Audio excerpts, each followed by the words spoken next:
13절로 19절의 말씀입니다.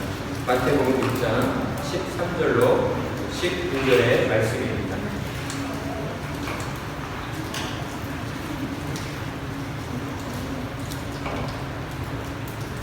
마태복음 6장 13절로 15절의 말씀, 하나님의 말씀을 한 절씩 교독하여 읽겠습니다. 우리를 시험에 들게 하지 마시옵고 다만 악에서 구하시옵소서. 나라와 권세와 영광이 아버지께 영원히 있사옵나이다. 아멘. 너희가 사람의 잘못을 용서하면 너희 하나님 아버지께서도 너희 잘못을 용서하시리라. 같이 읽겠습니다. 너희가 사람의 잘못을 용서하지 아니하면 너희 아버지께서도 너희 잘못을 용서하지 아니하시리라. 아멘. 예수님께서는 기도의 모범이 되는 주기도를 통해서 우리 자신을 위해 기도할 때에 첫 번째로 일용할 양식을 달라고 기도하라고 가르쳐 주셨습니다. 일용할 양식을 위해 우리가 기도해야 할 것은 우리의 영육간의 생존의 문제가 오직 하나님께만 달려 있기 때문이며, 그래서 날마다 하나님께 은혜를 구해야 한다라는 것을 가르쳐 주셨다고 할 수 있습니다. 또한 일용할 양식을 구하는 것은 하나님이 성도를 지키시고 보호하시는 그 은혜를 날마다 새롭게 경험하고 확인하도록 하시기 위한 것이었습니다. 그리고 이어서 우리를 위한 두 번째 기도로 우리의 죄 용서를 위해 기도하라고 하셨습니다. 우리가 죄 용서를 위해 기도해야 하는 이유는 우리의 영혼의 구원의 문제 때문이 아니었습니다. 예수님께서는 예수님을 믿고 난 이후에 이 땅을 사는 동안 우리가 저지르는 그 죄 때문에 하나님 앞에 나아가 죄 용서를 위해 기도해야 한다라고 가르쳐 주셨습니다. 예수님께서 우리에게 너희의 죄 용서를 위해 기도하라 하신 것은 성도로 살아가는 우리가 현재 어떤 상태에 놓여 있는가를 깨닫게 하시기를 원하셨기 때문입니다. 분명 성도는 하나님의 은혜로 거듭난 자들이 되었습니다. 하지만 아직 완전한 생활을 이루지는 못했다라고 할 수 있죠. 따라서 육체로 사는 동안 성도는 죄된 본성으로 인해 죄의 유혹에 흔들리기도 하고 때로 죄를 범하기도 하게 되는 것입니다. 그러니 성도에게 있어 죄 용서의 기도는 필수 불가결하다라고 할 수가 있는 것이죠. 따라서 예수님이 우리에게 죄 용서를 위해 기도하라 하신 것은 우리를 긍휼히 여겨주시는 하나님의 사랑이다라고 할 수가 있는 것입니다. 여기에 성도가 하나님의 자녀답게 살기 위해 기억해야 하는 두 가지가 담겨져 있습니다. 그것은 첫째, 우리는 언제라도 죄를 범할 수 있는 본질상 부패한 자들이라고 하는 사실을 기억해야 하는 것입니다. 그리고 그와 동시에 두 번째로는 우리를 자녀 삼아주신 하나님께서 우리가 잘못을 깨닫고 죄 용서를 구하기만 하면 그 어떤 죄라 할지라도 우리의 모든 죄를 용서해 주신다라고 하는 사실입니다.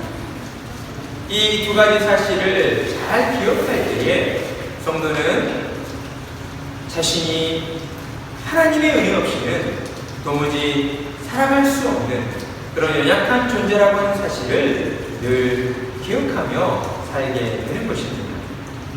그리할 때의 성도는 날마다 하나님 앞에 나아가 은혜를 구하게 되는 것입니다. 성도가 믿지 않는 세상의 불신자들과 다른 점이 있다면 그것은 무엇이겠습니까? 죄를 짓지 않는 것입니까? 아닙니다. 성도가 믿지 않는 세상의 불신자들과 다른 점은 죄를 짓지 않는다가 아니라 설령 죄를 지었다 할지라도 성령님의 도우심으로 말미암아 자신의 잘못을 깨닫고 하나님께 용서를 구할 수 있게 되었다라고 하는 점입니다. 따라서 성도가 성도일 수 있는 것은 처음부터 끝까지 오직 하나님의 은혜 때문이라고 할 수가 있는 것입니다. 따라서 예수님이 가르쳐 주신 우리 죄를 사하여 주시옵소서라고 기도하는 것은 성도에게 있어 매우 중요한 기도이며 이 땅을 살아가는 동안 참으로 복된 기도이다라고 할 수가 있는 것입니다. 그러니 성도는 하나님 앞에서 언제나 신실하고 정직해야 합니다. 하나님 앞에 나아갈 때 믿음이 좋은 척, 거룩한 척, 열심히 있는 척 해서는 안 되는 것이죠. 하나님이 보실 때에 신실한 신자는 언제라도 하나님 앞에서 자신의 연약함을 진실하게 있는 그들의 모습을 보여드리는 신자일 것입니다. 왜냐하면 하나님께서는 우리의 약함을 통하여 당신의 강함을 드러내어 주시는 우리를 사랑하시는 아버지 하나님이시기 때문인 것입니다. 그러니 성도는 모든 순간 진실하고 정직한 마음으로 하나님을 찾아야 하고 무엇보다 하나님의 자비와 긍휼을 구하며 우리의 죄 용서를 위해 기도해야 하는 것입니다. 그리고 이어지는 오늘 말씀은 우리 자신을 위한 세 번째 강도로서 우리를 시험에 들게 하지 마시옵고 다만 악에서 구하시옵소서라고 기도하라고 가르쳐 주십니다. 예수님께서 우리를 위한 마지막 강도로 시험에 들지 않게 해달라고 기도하라고 하신 것은 하나님의 자녀로서의 그 복된 삶에도 여러 가지 뜻하지 않는 시험이 닥칠 수 있음을 경고하신 말씀이라고 할 수가 있습니다. 하나님의 은혜로 거듭난 성도들이 이 땅을 사는 동안 꽃길만 걸으면 얼마나 좋겠습니까? 하지만 예수님께서는 우리의 바람과는 달리 이 땅을 사는 성도의 삶이 그리 평탄하지 않을 것이라고 미리 가르쳐주고 있다는 것이죠. 이 같은 경우를 우리는 구약시대에 출애굽한 이스라엘 백성들을 통해 그들의 그 광야 여정을 통해서도 쉽게 확인해 볼 수가 있습니다. 이스라엘 백성들은 애굽의 노예로 지내고 있었습니다. 하나님께서 그들의 신음소리를 들으셨고 하나님께서 은혜를 베푸셔서 그들을 애굽에서 탈출하게 하셨습니다. 하나님의 은혜로 애굽을 탈출한 이스라엘 백성들이 기대하고 있던 것은 무엇이었을까요? 하나님께서 모세를 통해 약속하신 젖과 꿀이 흐르는 가나안 땅, 이 애굽을 벗어나기만 하면 우리 눈앞에 젖과 꿀이 흐르는 가나안 땅이 기다리고 있을 것이라고 그렇게 기대하지 않았겠습니까? 그런데 어땠습니까? 그들의 바램과 기대와는 전혀 다른 삶이 그들을 기다리고 있었던 것이죠.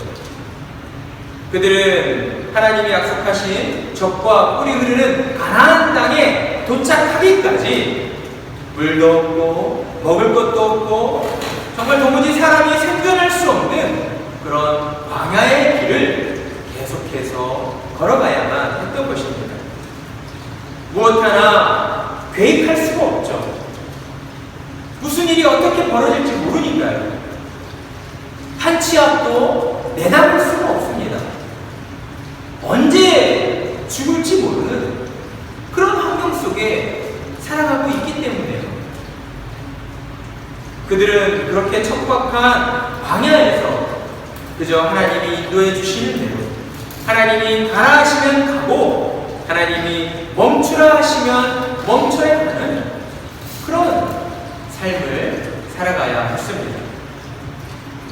성도의 삶도 마찬가지라고 할 수 있습니다. 처음에 예수님을 믿게 된 성도들은 이런 생각을 합니다. 이제 예수님을 믿게 되었으니까 모든 일이 잘 풀리고 형통할 거라 생각합니다.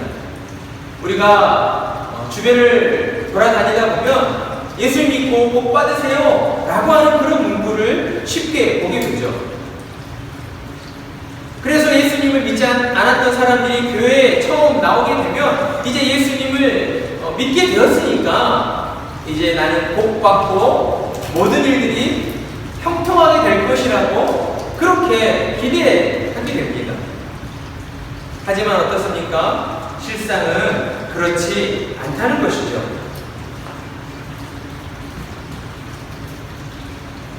오히려 예수님을 믿게 된 그 순간부터 더 많은 어려움을 겪게 된다고 할 수가 있습니다.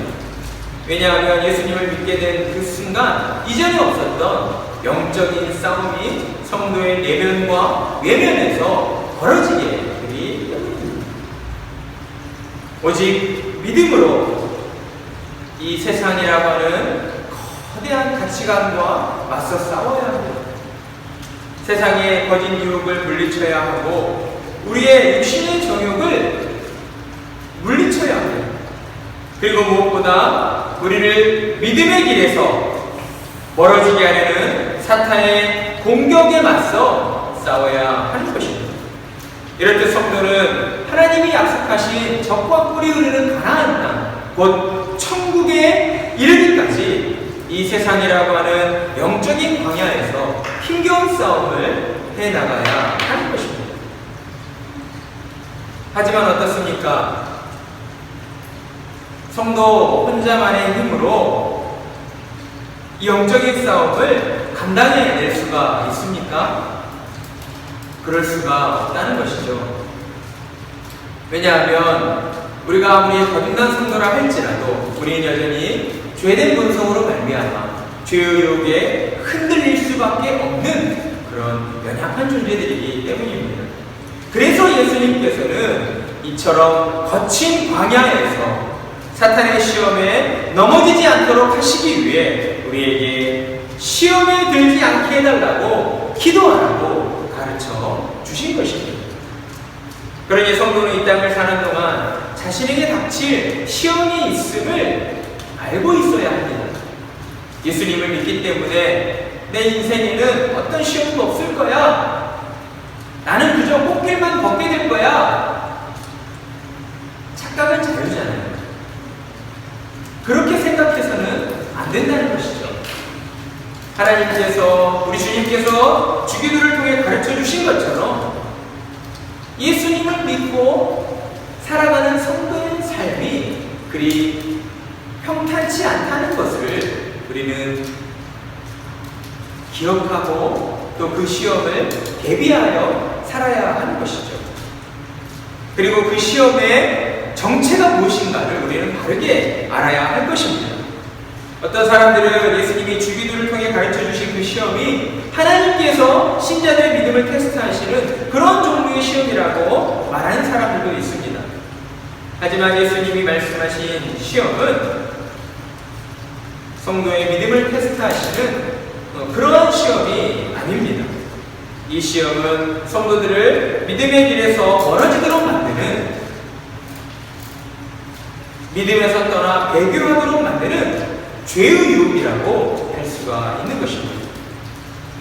야고보서 1장 13절에서 15절 말씀에서도 하나님은 결코 성도를 시험하지 않으신다라고 우리에게 말씀해주고 있습니다. 우리 다같이 야고보서 1장 13절에서 15절 말씀을 함께 읽어보도록 하겠습니다. 야고보서 1장 13절에서 15절 말씀입니다.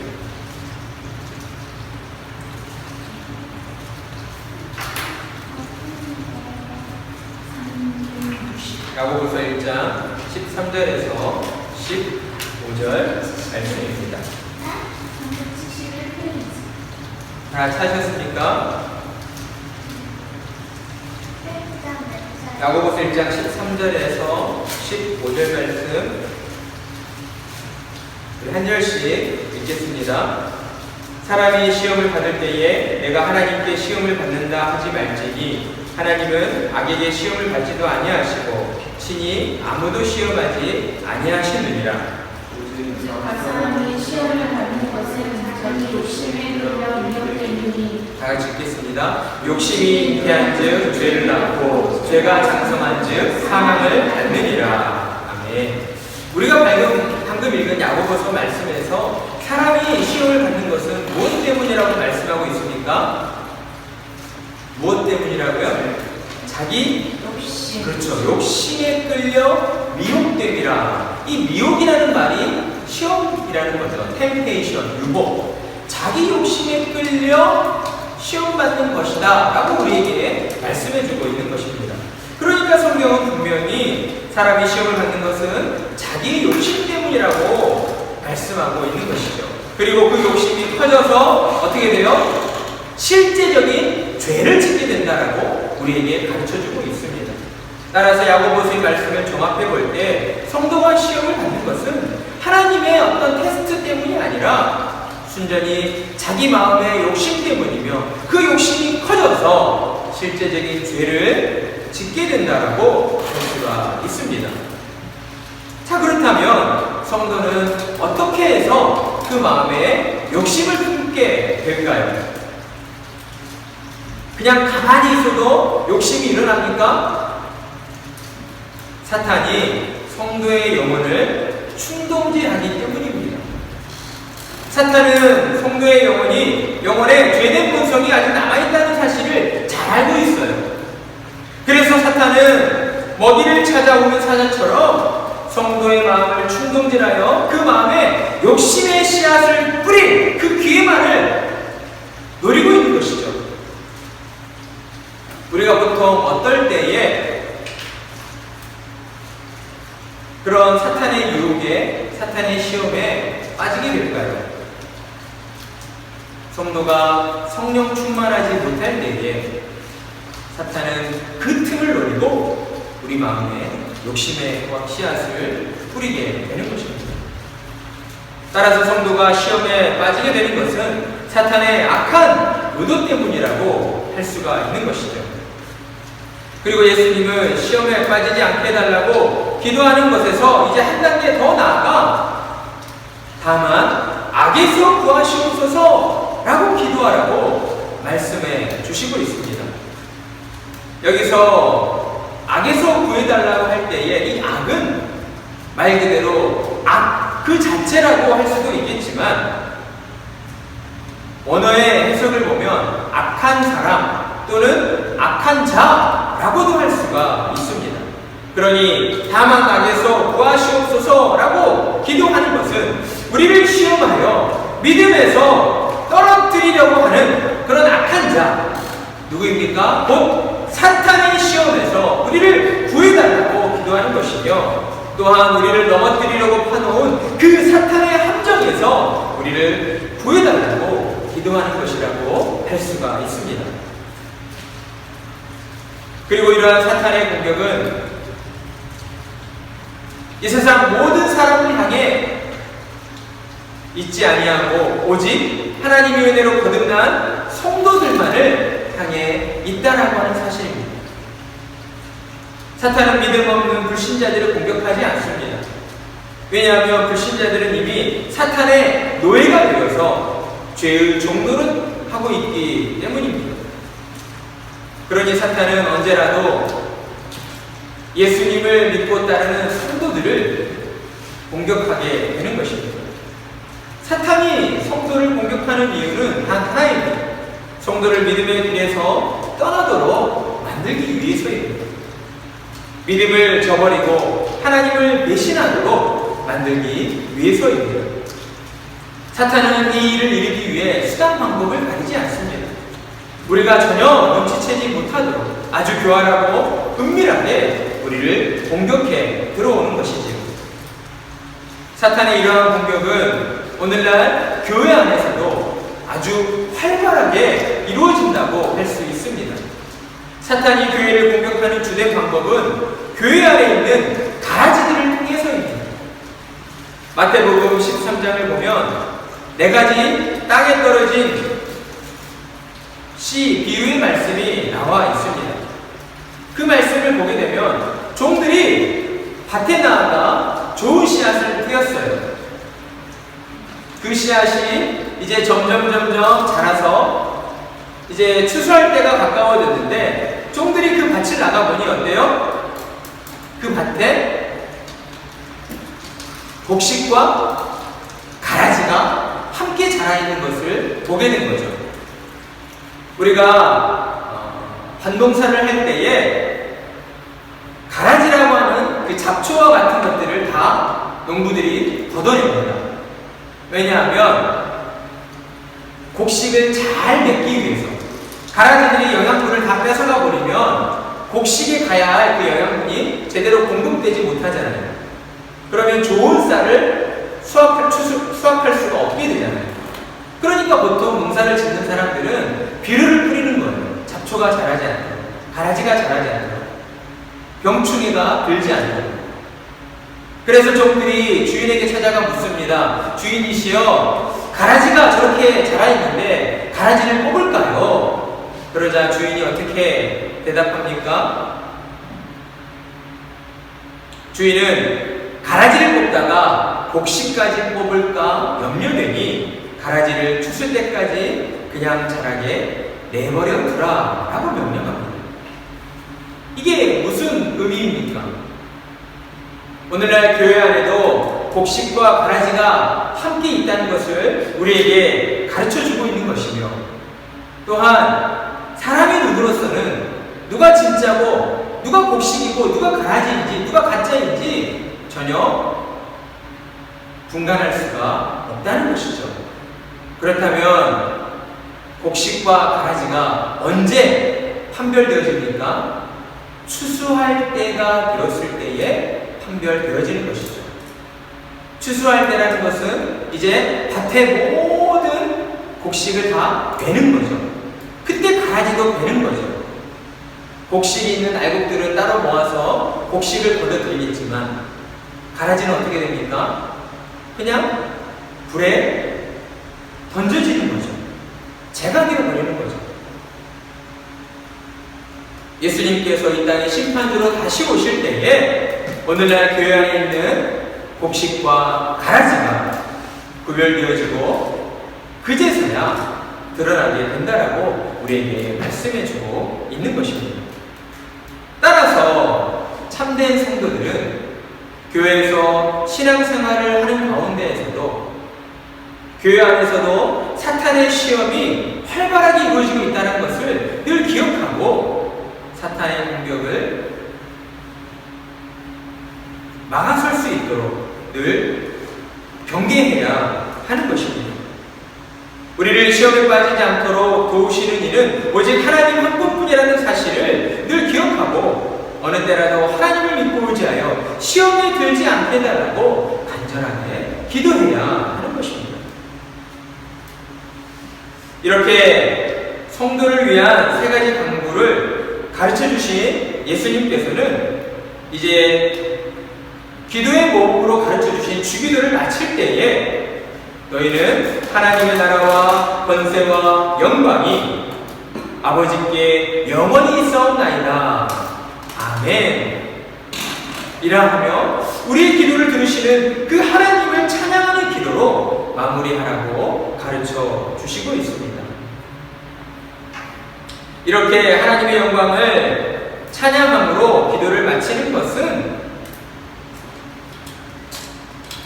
우리의 기도를 들으시는 분이 누구인가를 온전히 아는 성도라면 이것은 지극히 마땅한 것이고 또한 당연하다라고 할 수가 있습니다. 왜냐하면 우리가 예수님이 가르쳐 주신 주기도의 내용처럼 우리가 온전히 우리의 뜻이 아니라 하나님의 뜻을 위하여 기도했다라고 한다면 하나님께서 우리의 기도를 들어주시고 응답해 주신다라고 하는 것은 너무나도 분명하고 확실하기 때문인 것입니다. 그렇게 성도는 우리의 기도에 응답하실 그 하나님께 감사드리며 하나님의 영광을 찬송하는 것으로 기도를 마쳐야 하는 것입니다. 자, 이렇게 해서 기도의 모범으로 주기도의 내용을 모두 가르쳐 주신 예수님께서는 이제 14절에서 15절에 이르는 말씀을 통해 우리가 편지를 쓰고 나면 맨 마지막에 덧붙이는 말이 있죠. 보통 PS, 추시 해가지고 그 편지의 말미에 뭔가 한 가지 말을 덧붙입니다. 우리가 편지를 쓰고 나서 맨 마지막에 그 어떤 한 가지 말을 덧붙이는 것은 왜 그렇습니까? 그것이 정말 중요하기 때문이죠. 그런 것처럼 예수님께서는 14절에서 15절의 말씀으로 주기도의 내용을 모두 가르쳐 주신 다음에 12절에서 우리에게 가르쳐 주셨던 우리가 우리에게 죄진 자를 사하여 준 것 같이 우리 죄를 사하여 주시옵고 라고 하는 이 죄 용서의 말씀을 다시 한번 강조하여 말씀해 주고 있습니다.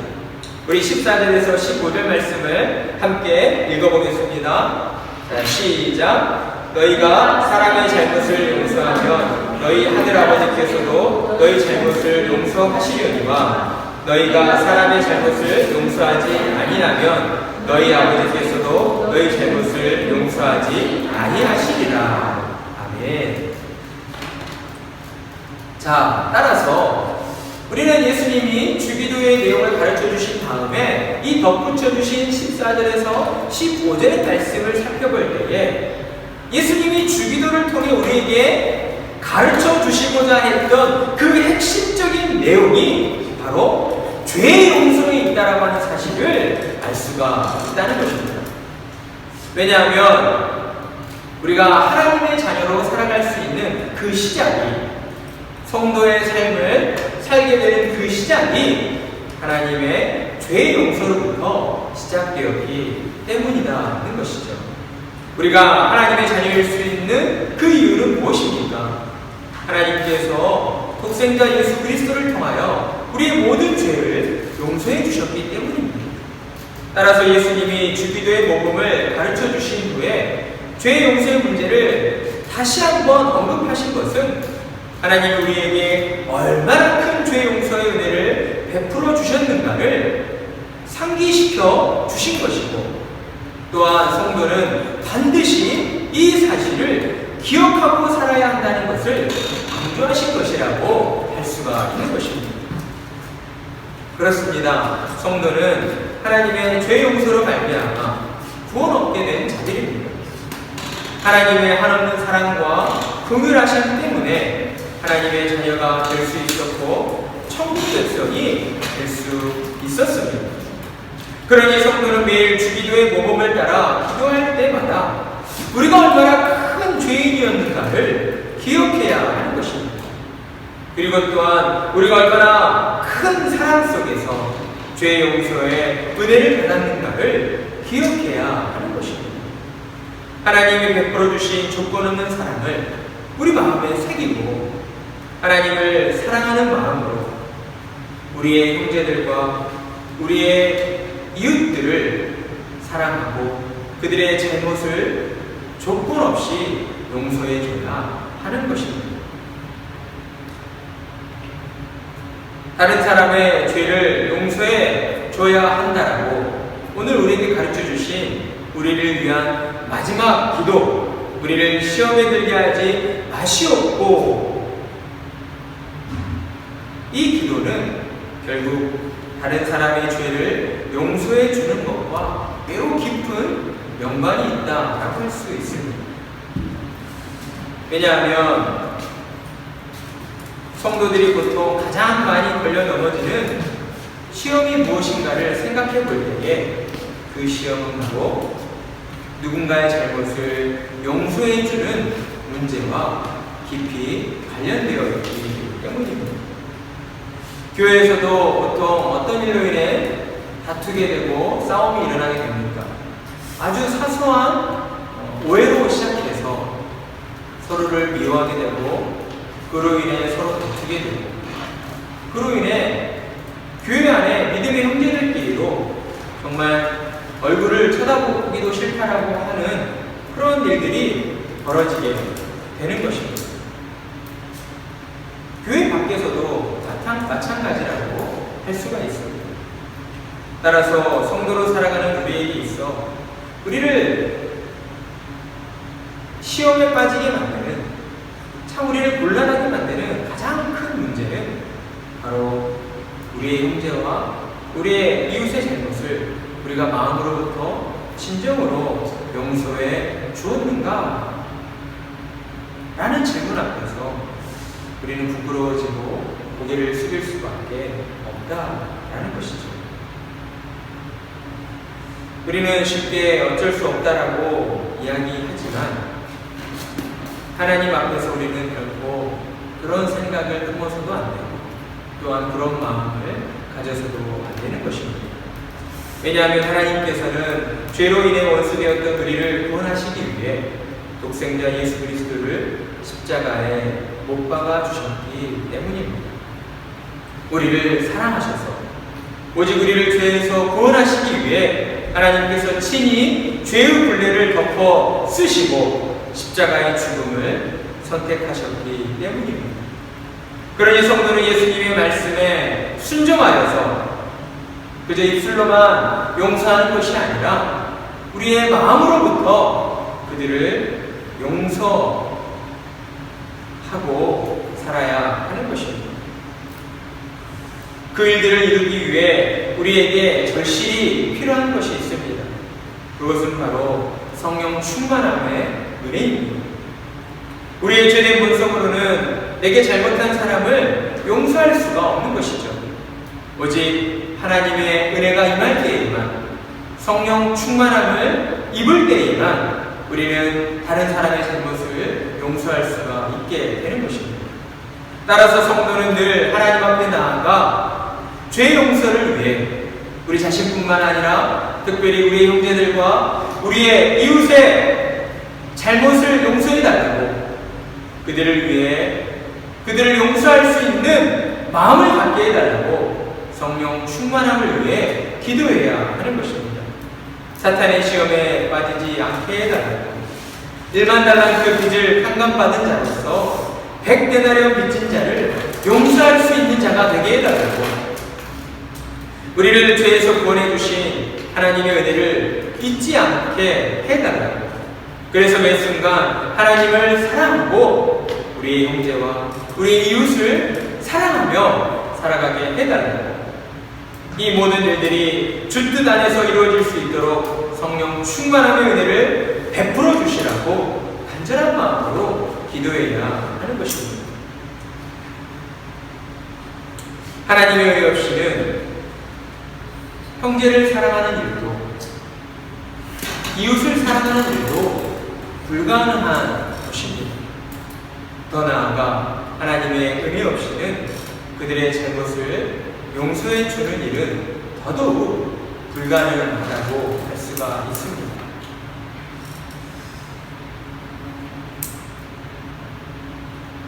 어제 저녁 제가 우리 아들 K와 잠깐 언성을 높이는 일이 있었습니다. 그 일로 인해서 제 마음 가운데에는 참 많은 후회가 남고 그만 더 참아내지 못했던 제 자신이 안타까웠습니다.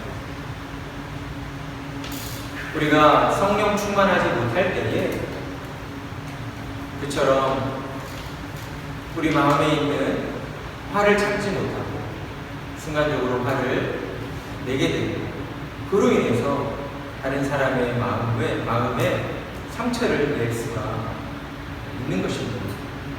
그러니 우리는 그저 하나님 앞에 나아갈 때마다 하나님 이렇게 부족한 자를 불쌍히 여겨주시고 저에게 성령 충만함의 은혜를 베풀어 주시옵소서라고 간절하게 기도해야 하는 것입니다. 우리가 성도로서 이 땅을 살아가는 동안 하나님을 영화롭게 해드리고 하나님의 자녀다운 모습으로 살아갈 수 있는 것은 세상 사람들이 할 수 없는 일, 곧 다른 사람의 잘못을 용서해 주는 일이라고 할 수가 있습니다. 세상이 결코 보여줄 수가 없는 내게 잘못한 사람을 조건 없이 용서해 주는 고귀하고 아름다운 용서의 모습을 보여줄 때에 세상은 하나님의 사랑과 자비로우심을 경험하게 되고 죄로 어두운 이 세상은 하나님의 그 죄 용서의 사랑으로 말미암아 더욱 환하게 빛나게 되는 것입니다. 그러할 때에 죄 가운데 있는 수많은 불신자들이 하나님을 믿겠노라고 나오게 되는 것이고, 그로 인해서 더 많은 이들이 하나님께 영광 돌려드리게 되는 것입니다. 하나님께서 죄인 되었던 우리를 용서해 주신 것처럼 우리는 우리를 괴롭히는 다른 사람의 잘못을 용서해 주며 살아가야 하는 것입니다. 예수님께서 가르쳐 주신 주기도의 핵심이 여기에 있는 것입니다. 하나님께서 죄인 되었던 너를 용서해 주신 것처럼 성도로 부름받은 너희는 이 땅을 사는 동안 너희에게 잘못을 범한 그 사람들을 용서하며 살아야 한다라고 우리에게 가르쳐 주신 것입니다. 우리가 다른 사람의 잘못을 용서해주며 살아갈 때에 상처뿐인 우리 마음도 하나님의 사랑으로 눈 녹듯 녹아지게 될 것입니다. 하나님이 함께 하시는 그 사랑으로 우리의 영혼은 치유받게 될 것입니다. 그리고 나아가 이 세상 또한 살기 좋은 세상으로, 화평이 넘치는 세상으로 변화하게 될 것입니다. 그리고 우리 자신은 점점 하나님 기뻐하시는 온전한 자로 변화되게 될 것입니다. 사랑하는 성도 여러분, 우리를 죄에서 구원해 주신 하나님의 그 사랑을 기억하시고 날마다 다른 사람을 용서하며 살게 해달라고, 그 일들을 위해 하나님 앞에 나아가 성령 충만함의 은혜를 구하시는 성도님들이 되시기를 바랍니다. 누군가를 용서하며 살 때에 우리를 용서해 주시는 하나님의 은혜가 우리 삶 가운데에 충만하게 임하게 될 줄로 믿습니다. 그러한 은혜가 우리 모두에게 충만하기를 간절한 마음으로 축복합니다.